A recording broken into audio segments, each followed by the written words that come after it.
అమ్మాయితే చాలా ఆనందం, ఆ అమ్మాయి నా సొంతం అయితే ఇంకా ఆనందం.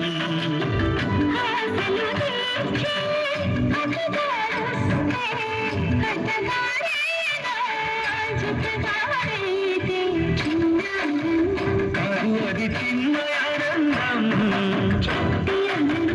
కాదు అది సృష్టి ఆనందం, ఆనందం కాదు అది శాశ్వత ఆనందం.